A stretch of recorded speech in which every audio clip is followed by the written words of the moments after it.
Magandang buhay mga katiats, welcome back sa ating channel para sa ilang minutong treasure marker analysis. At dito sa ating episode na ito, ang ating episode ay tungkol sa mga treasures enclosed o mga treasure na sinaksak lamang sa loob ng bato. Tinatawag ito ng iba na sucker deposit. Ang treasure enclosed in the rock ay ang pinakamadaling paghanap ng treasures. Kaya nga lang, maliliit lang ang nilalagay sa loob ng bato. Pwedeng 1 bar, pwedeng isang supot ng diamonds, at pwedeng isang supot na alahas.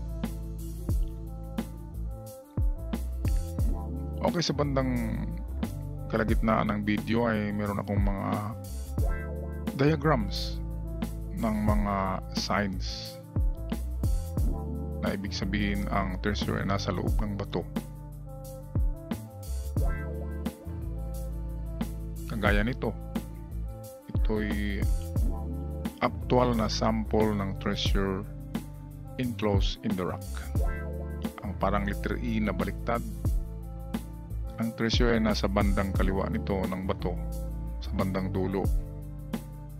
Pag binasag nyo, pupukin, ay merong isang barita sa dulo nito.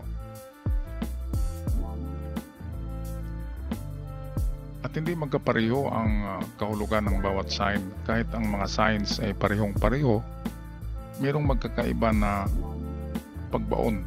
Katulad nito, ang item ay nasa gitna ng bato, hindi sa bandang dulo, hindi bandang kaliwa.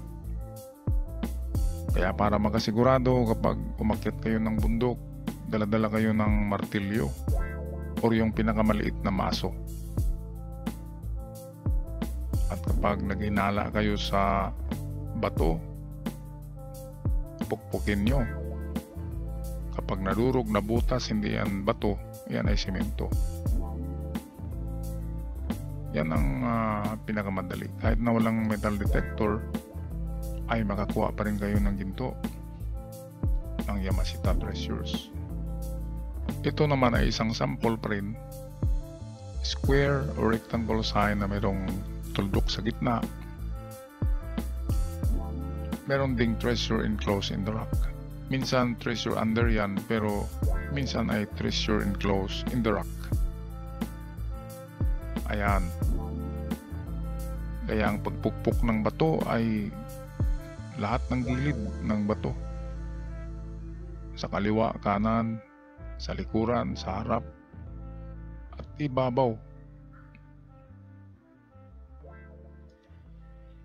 Ito ang pinakamadaling treasure na ating palaging mabalitaan, yung may bumasag ng bato, ang dinaiwan sa bato yung marka ng gold bars. Kaya alam natin na ang bato pala ay nilagyan sa loob nito. Tinatawag yan na mga sucker deposits. Tinatawag na treasure enclosed in the rock. Ito naman yung bato na kasing laki ng baboy ay mayroong butas sa ibabaw. Ang kahulugan niyan ay sentro, ibig sabihin sa gitna, sa sentro ng bato. At meron din siyang letter C na marka sa gilid. Kaya karamihan ng letter C ay treasure inside the rock or enclosed in the rock. Kaya kailangan natin ng mga matang mapagmasid sa ating paglalakad sa tabing ilog, sa dagat, sa baybayin, sa bundok. Ito yung C na proper na letter C na may dot. Yan kung saan nakaharap ang C, doon na banda sa bato, doon na side. Kaya sa kagaya nito ay nasa bandang kanan. Kaya yun ang pupukin ng bandang kanan. At kung meron kayong metal detector na makapagbasa ng klase ng metal, yun ang gamitin nyo. Huwag yung detector na metal lang ang ma-detect, kasi mag-iingay lang siya, ingay ng ingay, pero hindi nyo alam kung ano ang na-detect, kung silver, gold, bronze, or iron lamang. Kaya kung iron ang ma-detect, ang bato ay maraming iron content. So pwedeng bato lang ang tumutunog, Pero kagaya ng mga GoFind 66, yung ginamit ko, yung unang version yun ng Minelab, yung National Geographic, ay merong identification siya kung iron ba o precious metal ang ininyong na-detect. Kaya magandang gamit yun. Merong ganun sa Bourbon Electronica. Tawagan nyo lang si Roniel 0975 6675 030 at magtanong lang. At huwag niyong kalimutan i-mention ang channel ko na akong nag-recommend para may kaunting discount.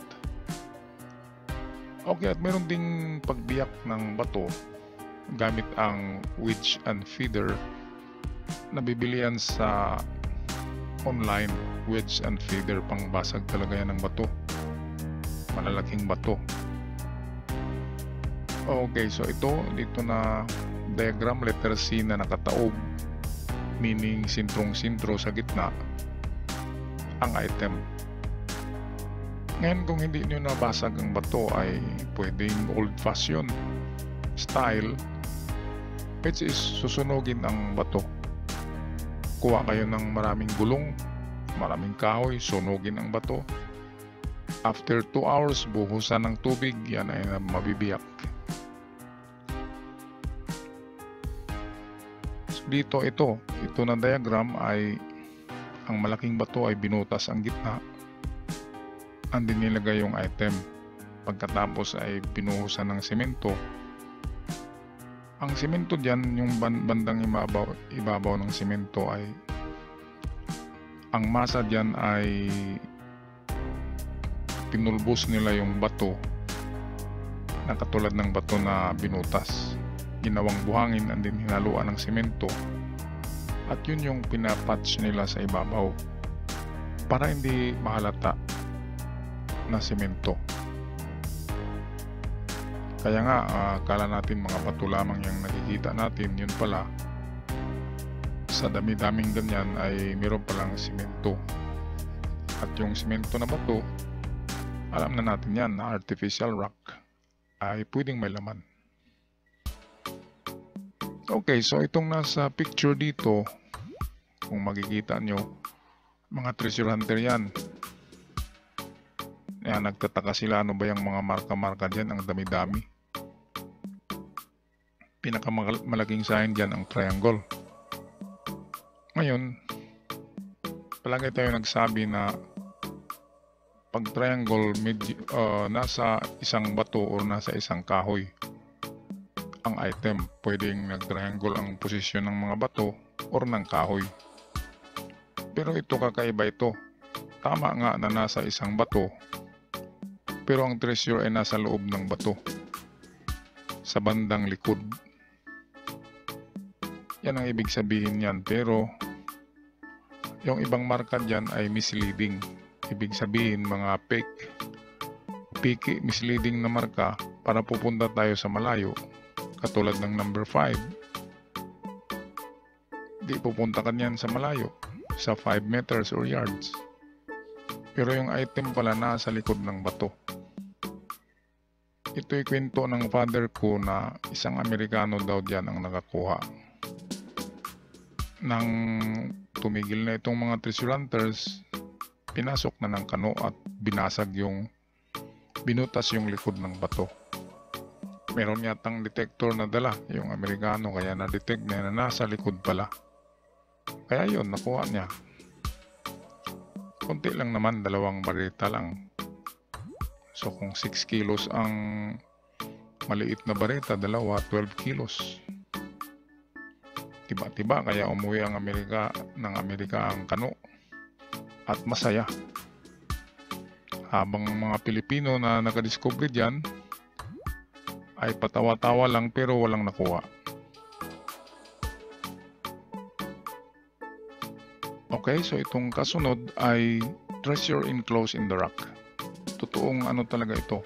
Yan yung bato na nakunan. Ngayon, tandaan nyo, ang butas ay kasing laki ng kamao. At manipis lang, nasa 2 inches lang ang nipis ng semento at butas na siya. At ang sign na nariyan ay triangle. Kaya hindi lahat ng triangle ay nagpo-point sa malayo. Minsan ay nandyan lang talaga sa bato. Treasure enclosed in the rock. Kakaiba ang triangle, marami siyang kahulugan. Merong triangle na may buntot, nagsasabi na ang item ay nasa likod ng bato o nasa likod ng kahoy. Merong triangle na mahaba, pwedeng arrow siya, arrowhead. Kaya ito, example ng triangle na treasure enclosed in the rock. Nasa tabi lang ng triangle ang butas. Tinakipan lang yan ng semento, kaya nabutas yan dahil pinukpok. Ayan, so isang sabihin natin na 2 kilo ang laman yan, o 1 kilo, pera na rin yan. 1 kilo ay 3 million, 2 kilo, 6 million. Tibang-tiba. So makapagpahinga ka na ng ilang taon kapag meron kang 1 kilo na gold. So ito ay isang mga ehemplo or example ng mga nakuhang item na totoo. Kaya palagi nating tandaan itong mga pinakita ko kasi ito'y pattern. At pwedeng mangyari sa inyo, pwedeng makakita kayo ng ganyan. Ayan triangle. At sa gilid niya pala yung patch na simento na akala natin bato. Kaya walang mawawala sa atin kung pukpok lang tayo. Dala tayo ng ating mga martilyo. At sa 100 na bato na ating pukpukin ay baka isa ay meron. Basta meron lang siyang kakaibang sign, pwedeng may laman ng bato na yan. At hanggang dito na lamang ako mga katiyats. Maraming salamat. God bless you all at ingat kayong lahat. Paalam!